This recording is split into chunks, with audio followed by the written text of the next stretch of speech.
Bill Gates famously once said how if you're born poor, it's not your fault. But if you die poor, it's totally your fault. Now, with over 1,700 millionaires being made every day in US alone, according to Fortune, the question is why are people still struggling? And what are the mistakes, the thoughts and the beliefs that they're having that's keeping them poor? Well, in today's video insider, this is what I'm going to be revealing to you today, as I'll be breaking down the 5 signs you'll never be rich. So make sure to pay close attention to every single one of these signs, because this may be the very blockage you're having right now that's keeping you from creating the life you truly want.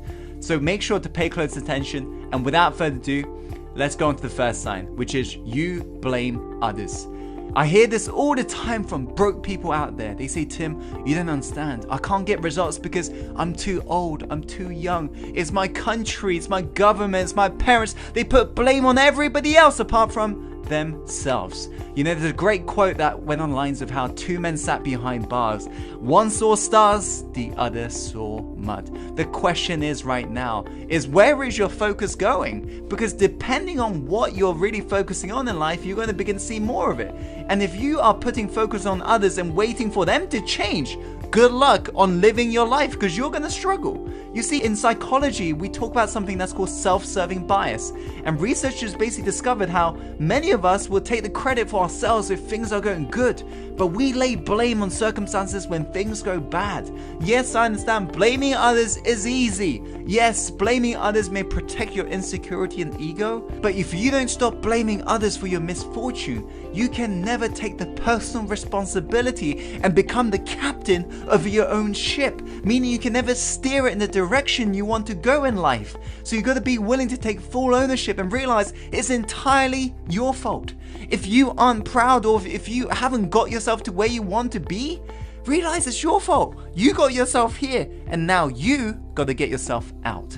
So let's make it happen and take full ownership. Let's go on to the second sign, which is you justify why money isn't important. Let me put this bluntly. Anyone who says that money isn't important doesn't have any. You see, whatever beliefs you got right now in regards to money is either drawing it closer towards you or away from you. The question is, what are your beliefs right now? Because rich people understand the importance of money and the place it has in our society. On the other hand, poor people validate their poor thinking by using irrelevant comparisons. No thought lives in your head rent-free. You end up paying for every negative thought as well as your beliefs right now. And as you're growing up, it's very likely you believe these negative statements that the society told you to believe, such as money is the root of all evil, rich people are greedy.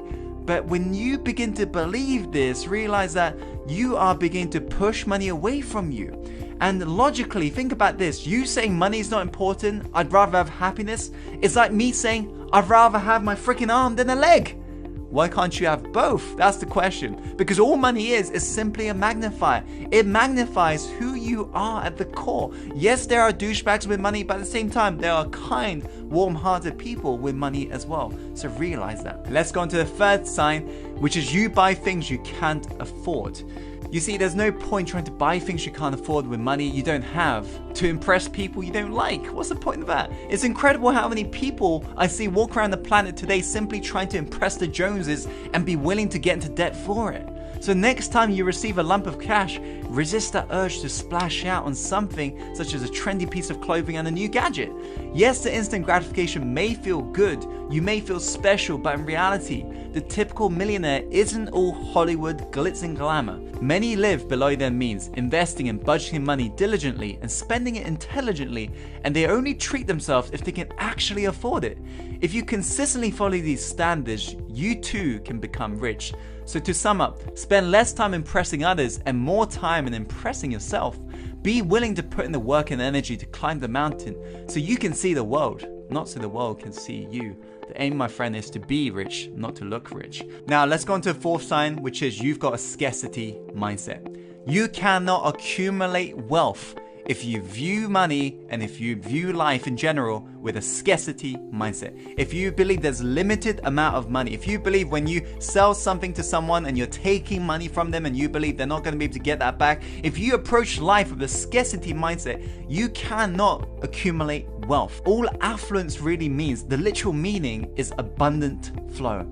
And it doesn't mean having things at all. So you've got to be willing to create the consciousness that invites the abundant flow. The moment you create that consciousness, that's when you begin to accumulate wealth. This is how truly wealthy people remain wealthy, because they approach life with abundant flow mindset. They got the consciousness that attract more wealth.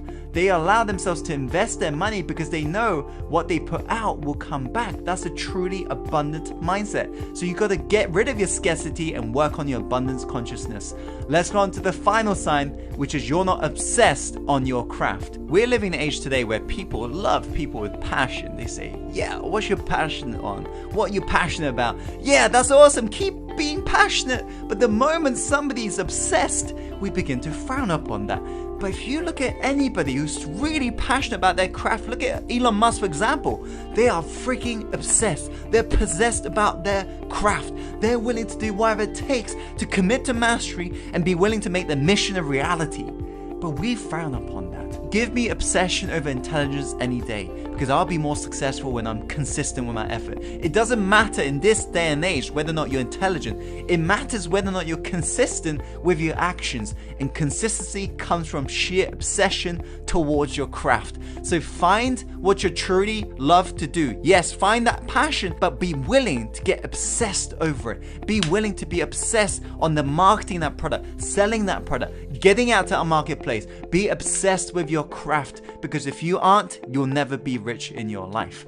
These are the 5 signs you'll never be rich. I hope you found today's video helpful. If you have, be sure to click that like button and share this video with your friends and loved ones who need to hear this message right now, because life is all about paying it forwards. So be sure to pay it forwards to them. And comment below in regards to any feedback, questions you may have. And as always, follow your heart and take action and go live the life you're truly born to live.